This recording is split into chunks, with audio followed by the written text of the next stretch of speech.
Hey guys, welcome to the Bitcoin Fortress podcast, helping you increase your financial freedom. This is episode 104, recorded here on February 25th, 2024.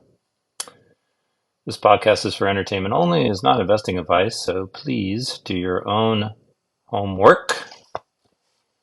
Lots of news this week, so we'll get right into it. We'll start with the market update and outlook.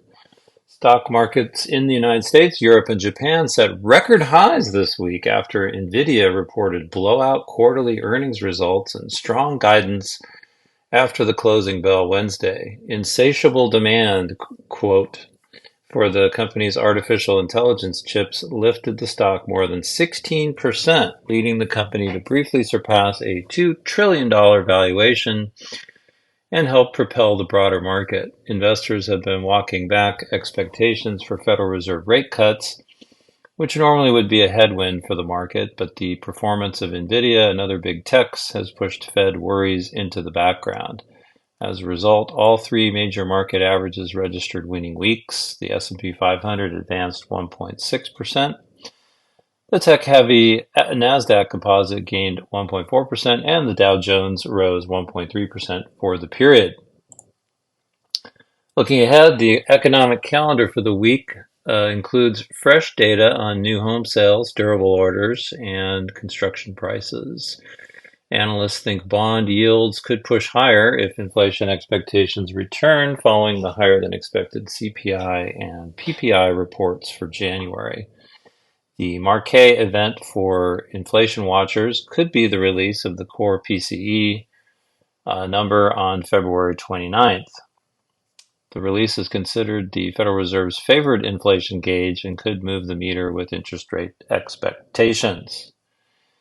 In the tech sector, analysts expect another dramatic week for semiconductor stocks after Nvidia's earnings report sent the Santa Clara-based company's shares up more than 20%.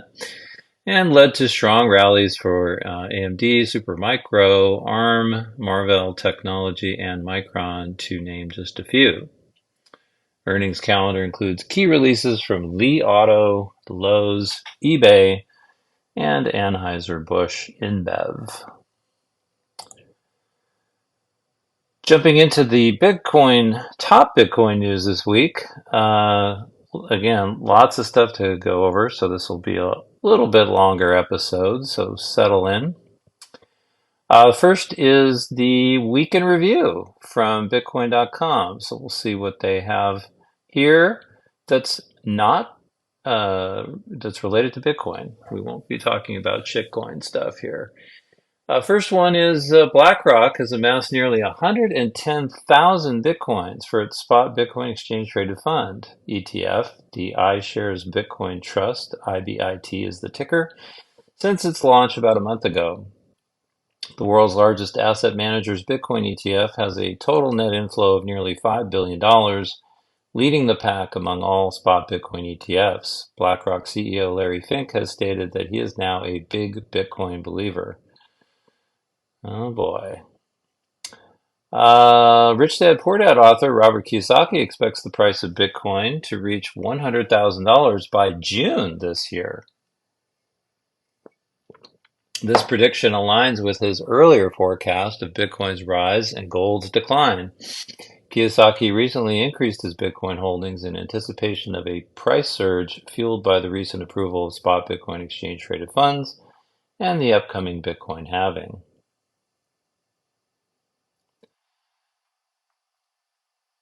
As the Bitcoin network nears its fourth halving event, numerous market watchers and cryptocurrency enthusiasts are curious about whether the price will experience a temporary decline before the halving occurs. Historically, Bitcoin's value has surged 6 to 7 months ahead of halvings, yet there's consistently been a significant decrease before the subsequent increase that follows the reward halving event.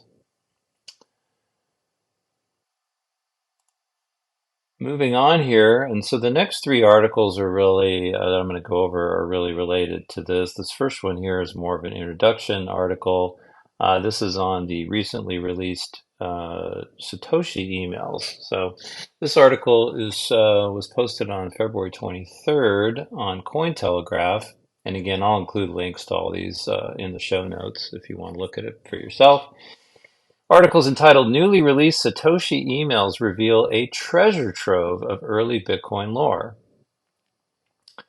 A litany of insights into the early days of cryptocurrency were recently revealed when Bitcoin creator Satoshi Nakamoto's earliest collaborator, Marty Malmi, published 120 pages of email correspondence between the two on GitHub on February 23rd.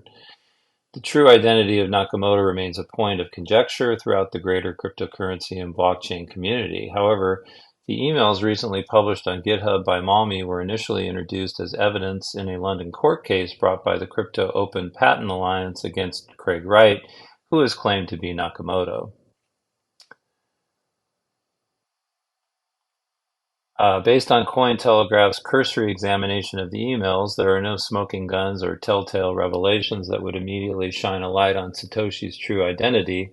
But for historians and Bitcoin lore enthusiasts, the emails include many fantastic quotes and a general air of Satoshiness, that same straightforward, simple, yet comprehensive, no-nonsense style that permeates the Bitcoin white paper.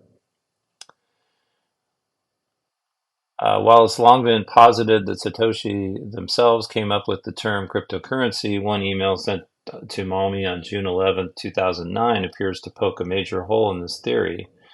Per Satoshi, someone came up with the word cryptocurrency. Maybe it's a word we should use when describing Bitcoin. Do you like it?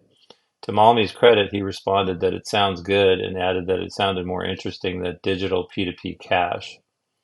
Malmi's email correspondence also demonstrates Satoshi's keen understanding of anonymity, what it meant, and what the risks of misinformation could mean for Bitcoin. As Satoshi wrote in one email, I think we should de-emphasize the anonymous angle. With the popularity of Bitcoin addresses, instead of sending by IP, we can't give the impression it's automatically anonymous. It's possible to be pseudonymous, but you have to be careful.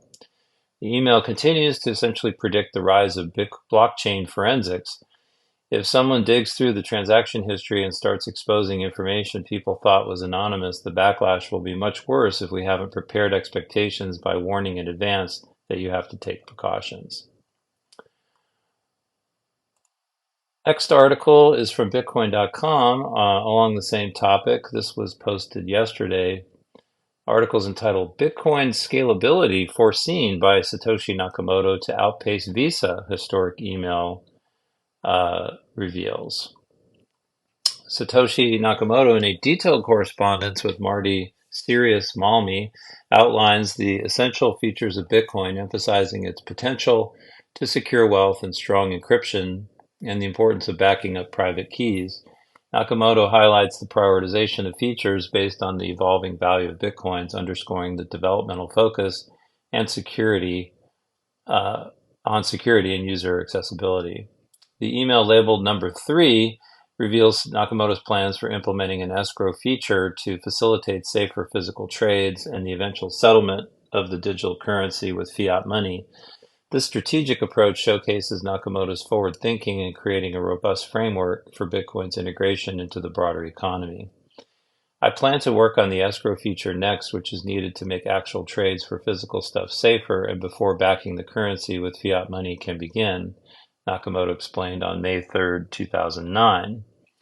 Addressing network connectivity and the importance of node participation, Nakamoto thanks Sirius for his consistent support. The discussion transitions to technical support for users and frequently asked questions, illustrating Nakamoto's commitment to fostering a user-friendly environment and the importance of community contribution to Bitcoin's infrastructure. Through a question and answer format, Nakamoto explains the Bitcoin blockchain's inner workings, emphasizing the transparent and decentralized verification process. This section demystifies the blockchain for newcomers, showcasing Nakamoto's powerful ability to simplify complex concepts. When Nakamoto was told by a newcomer that they were not clear what the blocks feature describes, Bitcoin's inventor provided a succinct answer. It is the total number of blocks in the blockchain, meaning the network's blockchain, which everyone has a copy of, Nakamoto said. Every Bitcoin node displays the same number, and it goes up about every 10 minutes whenever someone generates a block. The inventor continued, when you haven't had it running for a while, once you're connected, it spins up rapidly as it downloads what was generated while you were gone to catch up. I'm not sure exactly how to describe it. That would fit on the status bar in one word, maybe 2 words max. Any ideas? On Bitcoin scalability, Nakamoto confidently states that Bitcoin can surpass existing payment networks like Visa in transaction capacity, with Moore's Law ensuring the network's ability to handle growth.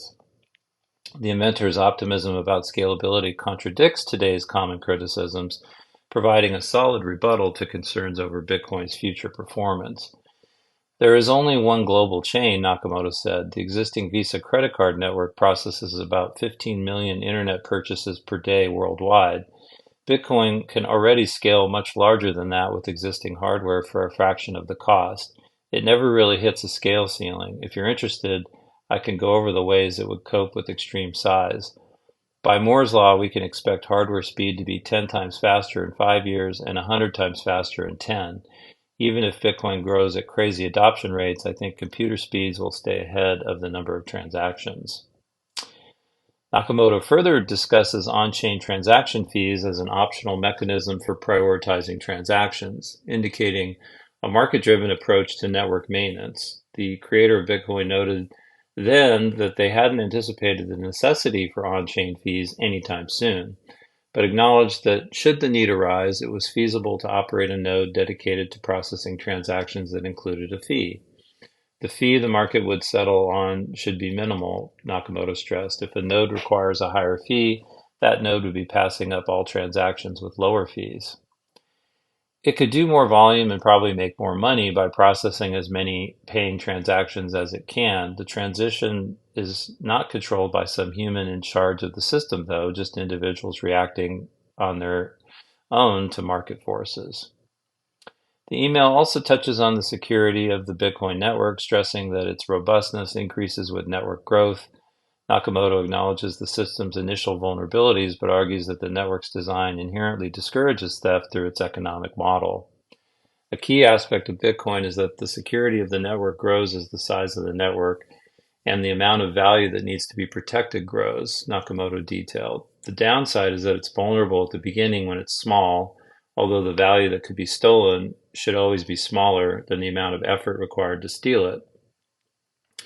If someone has other motives to prove a point, they'll just be proving a point I already concede. In essence, Satoshi Nakamoto's perspective on Bitcoin uncovers an extensive blueprint for a digital currency that is decentralized, capable of scaling, and secure, all distilled into just one of Malmi's many emails. Nakamoto's recently released writings of over 100 emails will probably undergo a thorough examination and significant scrutiny throughout 2024. And the next article, also on the same topic, since this one is pretty fascinating. This one was posted on February 23rd on CoinDesk. Article's entitled Satoshi Anticipated Bitcoin Energy Debate in Email Thread with Early Collaborators. In a recently released batch of emails posted by Marty Sirius Malmi, an early collaborator on Bitcoin's code, Satoshi Nakamoto warned that the cryptocurrency, now the world's largest digital asset, could become an energy guzzler. The email release comes as Craig Wright is on trial in a case brought by the Crypto Open Patent Alliance to determine whether he is indeed Satoshi Nakamoto, the anonymous creator of Bitcoin. Proof of work is the only solution I found to make P2P eCash work without a trusted third party, Satoshi wrote in May 2009, calling proof of work fundamental to coordinating the network and preventing double spend. Proof of work is a consensus algorithm used in cryptocurrencies like Bitcoin to secure the network and prevent double spending by requiring miners to solve complex computational puzzles, which in turn validates transactions and adds new blocks to the blockchain. Proof of work is at the center of a debate around Bitcoin's energy consumption. While the cryptocurrency industry points to miners' use of clean or orphaned power, which would otherwise go to waste, critics are laser focused on the raw numbers of energy consumption it generates. As a result, some jurisdictions like New York State or British Columbia have placed moratoriums on Bitcoin mining, citing the high energy consumption. If it did grow to consume significant energy, I think it would still be less wasteful than the labor and resource-intensive conventional banking activity it would replace, Satoshi wrote. The cost would be an order of magnitude less than the billions in banking fees that pay for all those brick and mortar buildings, skyscrapers, and junk mail credit card offers. 2021 research from Galaxy Digital showed that Bitcoin uses half the energy of the banking or gold mining industries. Ironic if we end up having to choose between economic liberty and conservation, Satoshi continued. Blockchain serving as a sort of open source notary was one non-financial use of Bitcoin that Satoshi saw in the technology, which would allow users to securely timestamp documents to prove their existence at a specific point in time. Bitcoin is a distributed secure timestamp server for transactions, Satoshi wrote. A few lines of code could create a transaction with an extra hash in it of anything that needs to be timestamped. Satoshi was also concerned that labeling Bitcoin as a sort of investment might bring legal scrutiny from authorities. There are a lot of things you can say on the SourceForge site that I can't say on my own site, he wrote. Even so, I'm uncomfortable with explicitly saying consider it an investment. That's a dangerous thing to say, and you should delete that bullet point. It's okay if they come to that conclusion on their own, but we can't pitch it as that. Indeed, in the time since, the Securities and Exchange Commission has engaged in a long campaign of legal warfare around the use of this word and might classify cryptocurrency as a security and crypto exchanges as dealing with unregistered securities, except for Bitcoin, of course. So anyway, these emails were quite interesting. Again, doesn't really reveal too much about more about Satoshi that we don't already know, but still, some of the discussion is quite interesting and relevant, I think, to us today. Now we're going to get into some FUD. So we'll start with the big one of the week. This is from Bitcoin.com news. Sorry, BitcoinNews.com. This was posted on February 23rd. ECB denounces Bitcoin ETFs as, quote, naked emperor's new clothes. The European Central Bank remains skeptical of Bitcoin despite the approval of 11 spot Bitcoin exchange traded funds applications by the United States Securities and Exchange Commission on January 10th, likening them to naked emperor's new clothes. On February 22nd, Ulrich Binsheil, the Director General overseeing the Market Infrastructure and Payments Division at the ECB, along with Jürgen Schaaf, an advisor within the same division, penned an article featured on the ECB's official blog. The title of the blog post by ECB is ETF approval for Bitcoin, the naked emperor's new clothes. The officials have stated that the approval from the US SEC for spot Bitcoin ETFs does not prove that the leading digital asset is safe for investments. Additionally, the ECB is not convinced that the succeeding rally in the price of Bitcoin is proof of an unstoppable triumph. The central bankers have emphasized that, as per their belief, the price of Bitcoin is still zero. The post states, for society, a renewed boom-bust cycle of Bitcoin is a dire perspective, and the collateral damage will be massive, including the environmental damage and the ultimate redistribution of wealth at the expense of the less sophisticated.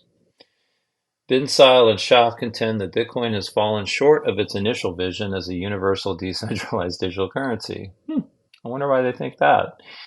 Their argument extends to the assertion that Bitcoin, deemed inadequate as an investment vehicle, lacks the capacity to generate cash flow or dividends, remains unproductive in practical use, and ultimately fails to provide any tangible social benefit or subjective appreciation based on exceptional capabilities. The bankers believe that the rally in the price is a dead cat bounce and might have been driven by the approval of spot ETFs, but the price surge could turn out to be a flash in the pan. The report adds, there is no proof of price in a speculative bubble. Instead, a reflation of the speculative bubble shows the effectiveness of the Bitcoin lobby.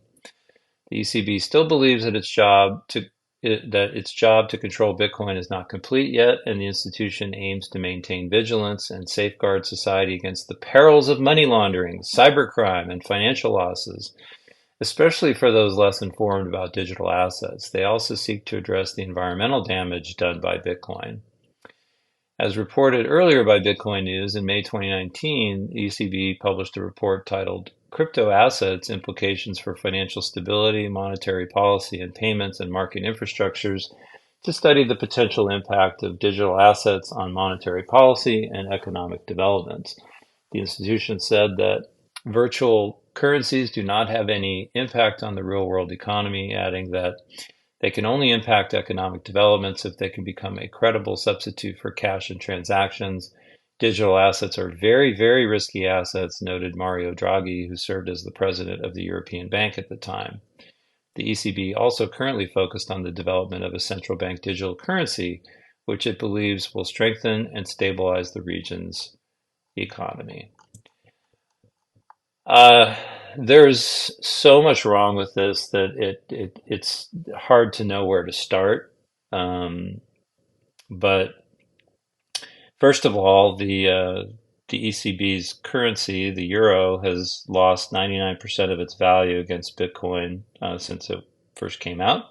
So that's probably good to know. Secondly, the European Union tends to be, well, let's say, communist in the way that they approach regulations and other things. Clearly, they want to control the money. Bitcoin is a major threat to them, and so they spew this kind of stuff out. Bitcoin's success speaks for itself. Um, the growth in the network, the growth in hash rate.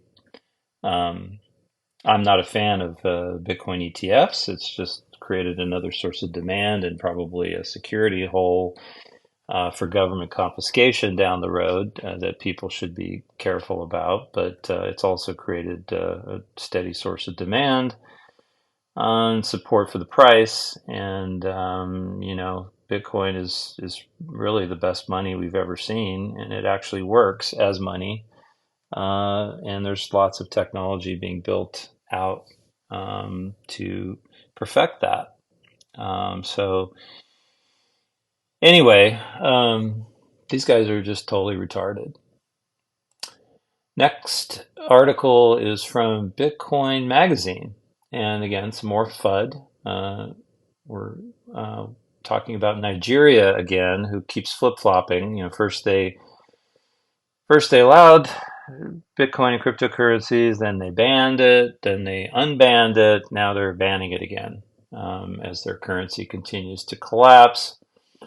And that's one other thing too. There was an article I saw this week that I forget how many currencies, 12 or something like 12 to 15 currencies in the world are hitting all-time highs, or Bitcoin is hitting all-time highs versus those currencies this year.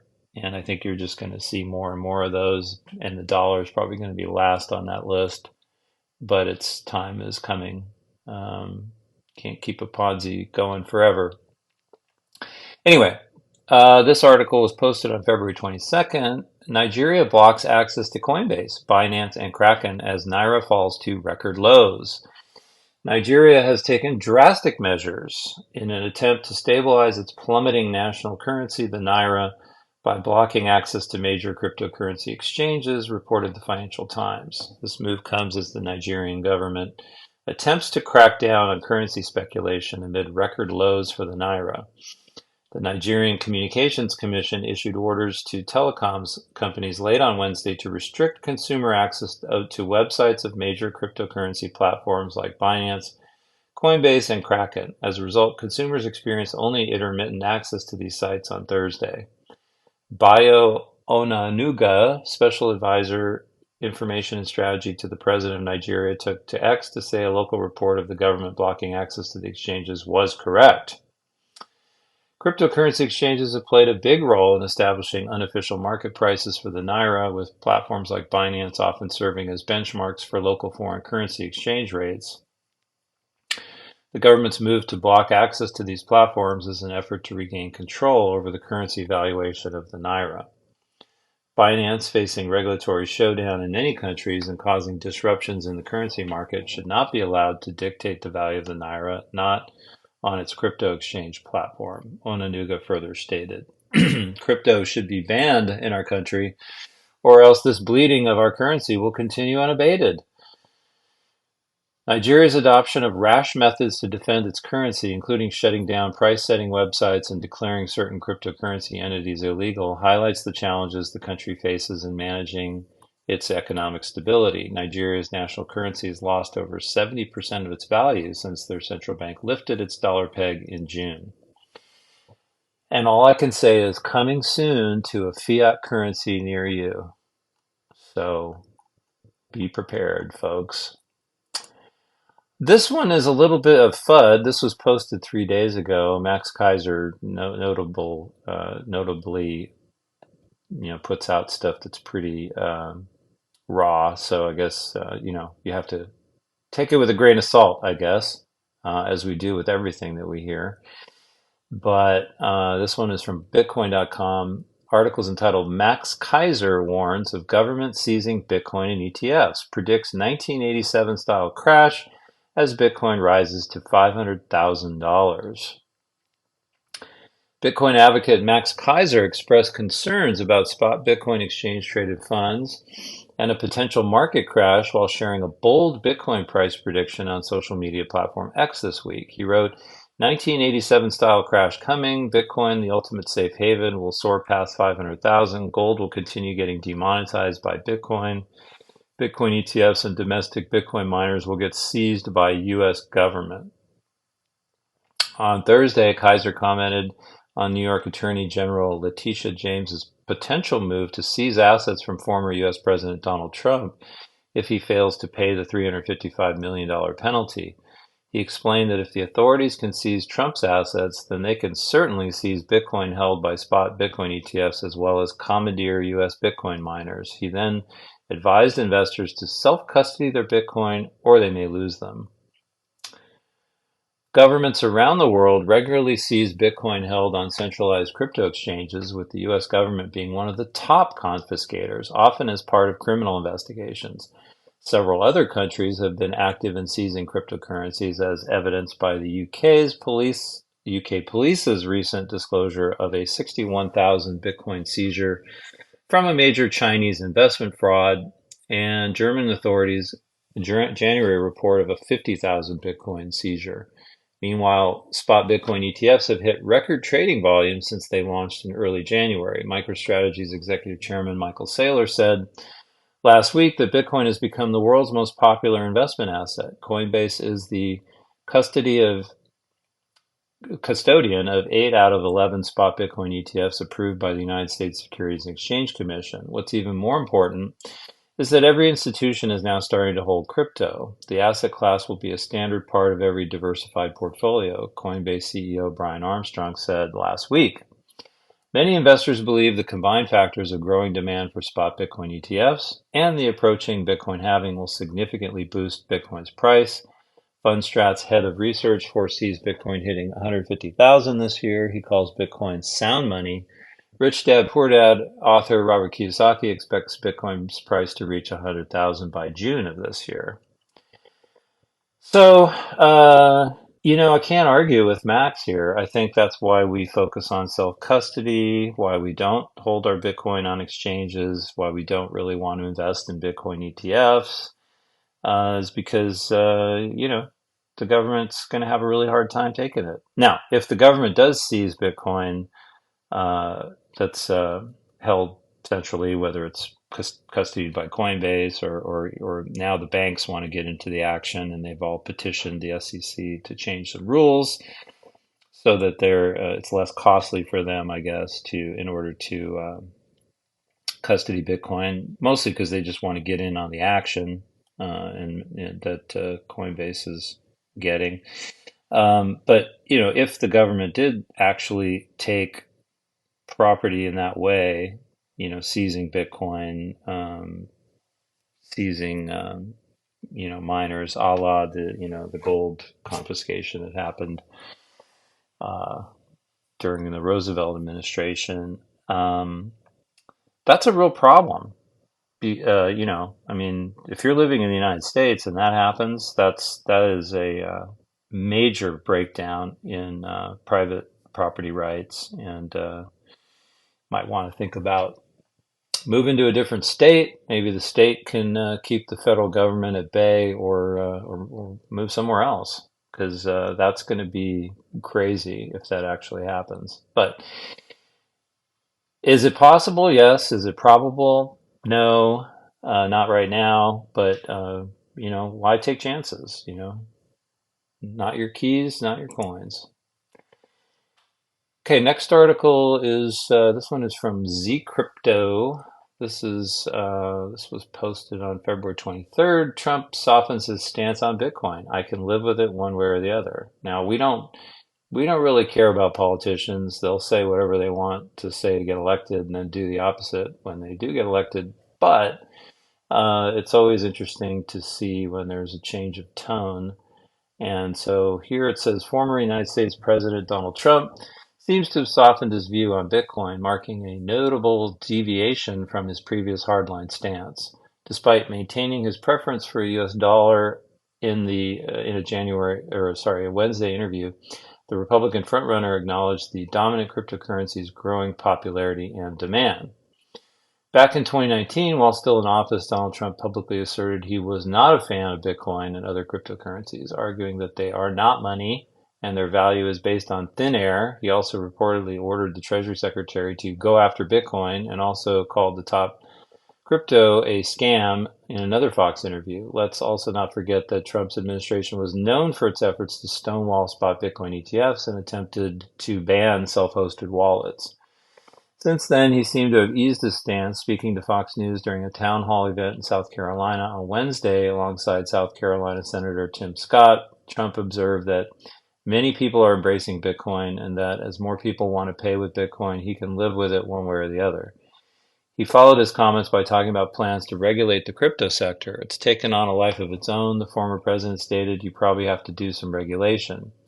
Some crypto observers attributed the change in tune to pro-Bitcoin Vivek Ramaswamy, a former Republican candidate who supported Trump after dropping out of the White House race earlier this year.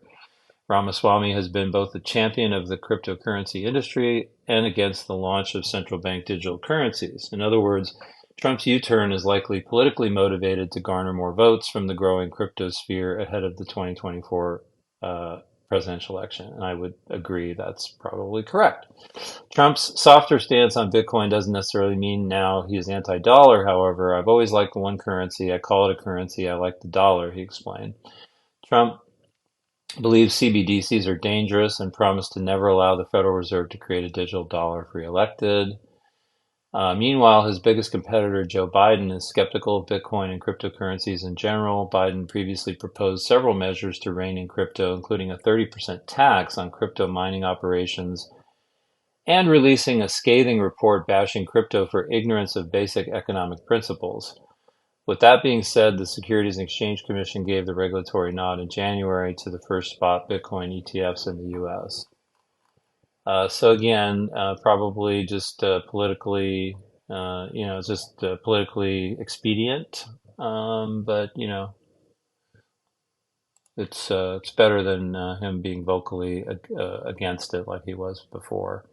Also, one thing to remember about the Trump administration is they're actually the ones that decided to use the Espionage Act and charge Julian Assange and tried to extradite him to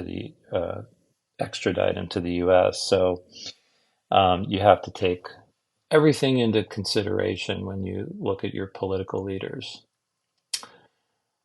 Next up is from BitcoinNews.com. Now we're moving from the FUD into the hopium. So this one here was posted today.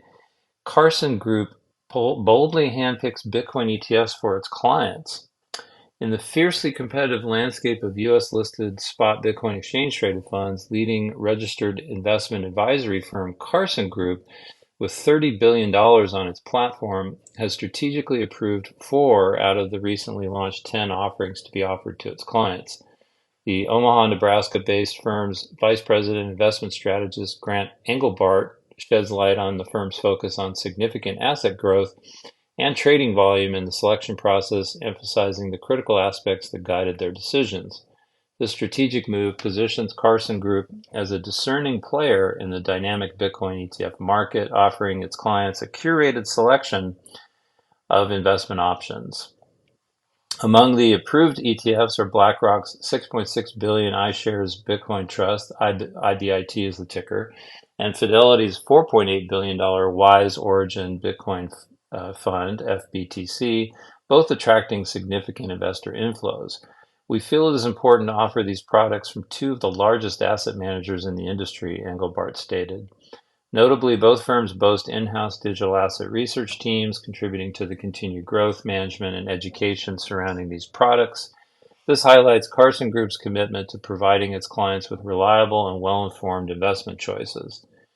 Additionally, Bitwise Bitcoin ETF and Franklin Templeton Bitcoin ETF have secured a spot on Carson's approved list. Engelbart emphasized that these two, despite being smaller, stand out as some of the least expensive options in the space, charging eventual fees of 0.2 and 0.19% respectively. By including more cost-effective options, Carson Group ensures a diverse range of choices for its clients, catering to varying investment preferences. Platform approval is a pivotal factor for Bitcoin ETFs seeking access to financial advisors and their retail clients. Horsley, chief executive of Bitwise, told Bloomberg over half of U.S. wealth is part of a platform and can only use a product once it's approved. We frequently hear, I want access to Bitcoin, but our platform hasn't approved anything yet. The platforms are busy, but now that there are ETFs and a few over $1 billion assets under management, they're doing the work. Carson Group's careful selection aligns with the broader industry trends as financial advisors oversee trillions of dollars, making platform approvals a potential catalyst for fund growth. While some platforms like Fidelity and Charles Schwab have made the funds available for registered investment advisors, others, such as LPL Financial, are adopting a wait-and-see approach. Vanguard, on the other hand, has chosen to restrict access to Bitcoin ETFs through its brokerage. The landscape for Bitcoin ETFs has undergone notable evolution, with 4 out of the 11 introduced funds achieving net inflows exceeding $1 billion. Recent data from Farsight indicates total net inflows of $232 million into Bitcoin spot ETFs on February 23rd. BlackRock's IBIT saw a single-day net inflow of $167 million, demonstrating strong performance and investor appeal. Carson Group's decision to integrate select Bitcoin ETF aligns with the growing trend of increasing assets under management and trading volumes, positioning the firm as a forward-thinking player and industry leader in the financial advisory space. So, good for adoption. Don't really like the ETFs that much, but this certainly will drive volume, which will drive price, which is not a bad thing at all. Next up is also from BitcoinNews.com. I actually find this to be a really good source for news articles. This one was posted today, and again, more hopium. Fidelity highlights Bitcoin's potential to reach $6 trillion market cap. Bitcoin, the world's leading digital asset, has been subject of intense speculation regarding its potential market cap growth. Fidelity Investments, a prominent financial firm, has weighed in on this debate, suggesting that Bitcoin could achieve a market capitalization of $6 trillion. The analysis provided by Fidelity's Director of Global Macro, Jurian Timmer, explores the factors driving this bold prediction. Timmer's analysis draws parallels between Bitcoin and the monetary gold market, which encompasses gold held by central banks and private investors for monetary purposes. Currently valued at around $6 trillion, this market represents a significant portion of the global wealth. Timmer suggests that Bitcoin, with its finite supply and growing acceptance as a store of value, could capture a quarter of this market. He stated, I estimate that Bitcoin will eventually capture around a quarter of the monetary gold market. At 40%, monetary gold is currently worth around $6 trillion, while Bitcoin is worth $1 trillion. Bitcoin's current market capitalization stands at approximately $1 trillion, a fraction of the monetary gold market. However, Timmer believes that Bitcoin's valuation could soar fivefold to reach the $6 trillion mark. This growth potential is fueled by the increasing recognition of Bitcoin's role as a hedge against economic instability and currency devaluation. Timber also considers the impact of Bitcoin halving events on its price trajectory. Historically, these events, which reduce the rate of new Bitcoin issuance, have led to significant price increases. However, Timmer suggests that the diminishing returns from future halvings could temper Bitcoin's growth rate over time.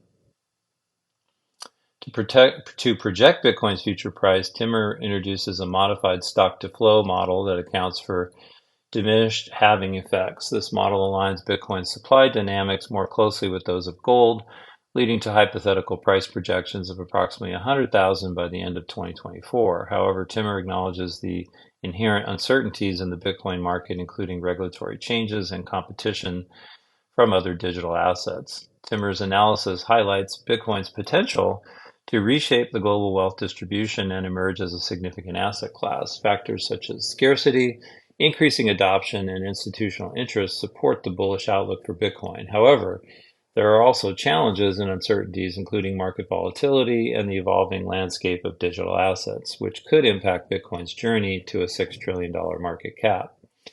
An ex-user stated that this outlook is bearish, highlighting Bitcoin's bottom-up growth. He stated, "This seems overly bearish. Demand for gold is globally on nation-state level. However, Bitcoin demand is growing from bottom-up. People were first to adopt, not nations." Fidelity's analysis underscores the transformative potential of Bitcoin in the financial landscape. While reaching a $6 trillion market cap would be a remarkable feat, Timmer's insights provide valuable perspectives on Bitcoin's trajectory. As the digital asset continues to gain traction as a digital store of value, its market cap growth remains a topic of keen interest and speculation among investors and analysts alike. In summary, Fidelity's analysis offers a compelling case for Bitcoin's potential to reach a $6 trillion market cap, driven by its unique characteristics and growing acceptance in mainstream finance. And we can't really predict Bitcoin price here and don't. So, but it's just interesting to hear what people have to say. I'm happy to own it and to continue to acquire more. And it has value to me far exceeding certainly today's price. And last article here is from Cointelegraph. This was posted yesterday. Texas Blockchain Council and Riot secure win against U.S. energy officials. The Texas Blockchain Council and Bitcoin mining firm Riot Platforms have won a favorable ruling from a United States district judge in a lawsuit against several U.S. energy officials. On February 22nd, Cointelegraph reported that the TBC and Riot alleged the U.S. Department of Energy, Energy Information Agency, the Office of Management and Budget, and their respective leaderships sought invasive data collection from cryptocurrency miners. According to a February 23rd filing in the U.S. District Court for the Western District of Texas, the TBC and Riot convinced the judge that irreversible harm would happen without a temporary restraining order against further data collection. As a result, the court enforced a TRO that prohibits the EIA from requiring crypto miners to respond to the survey, as well as prohibiting the EIA from sharing any data that is already received from the survey. The court finds that the plaintiffs have shown through a verified complaint and supporting evidence that immediate and irreparable injury, loss, or damage will result if a TRO is not issued. The TBC and Riot argued that the potential damages include non-recoverable costs of compliance with the survey, a credible threat of prosecution if they do not comply, and the disclosure of proprietary information requested. Additionally, there was disagreement over the duration of the survey for miners to complete with no compensation. Although the EIA estimated a completion time of approximately 30 minutes, the court deemed this estimation extremely inaccurate. Meanwhile, the TBC and Riot also challenged the estimate, stating that cost of compliance so far has been over 40 hours. Based on the evidence provided, the court deemed that TBC and Riot were likely to win the lawsuit. Additionally, it alleged the EIA misused its authority to have the emergency survey approved, a move the court deems falls far short of justifying such an action. The plaintiffs also demonstrate that they are likely to succeed on the merits. The survey was proposed and approved under an emergency provision of the PRA, the filing noted. It was further stated that the TRO will lapse before March 25th, with its objective for the 4 weeks to preserve the status quo. So good for them. That survey was definitely government overreach, and your only recourse, I guess, is to sue the government whenever they do that kind of stuff. And finally, just want to highlight this week's post on the Bitcoin Fortress newsletter. It's entitled The Bitcoin Citadel, 10 Ways to Fortify Your Financial Life with Bitcoin. So check it out. I will include a link to that in the show notes. And with that, we'll wrap it up. Thanks for listening to the podcast. If you enjoyed the show, please like and leave a comment. Also, don't forget to subscribe on your favorite podcast app so you don't miss an episode. You can also follow my Substack at bitcoinfortress.substack.com. And oh, by the way, if you're not listening on Fountain, you probably should be. You can earn sats just for listening to your favorite podcast. That's how I consume all of my podcast content. And finally, you can follow me on Nostr. My NPub is in the show notes, and that's where I am. And with that, I will talk to y'all next week. Bye-bye.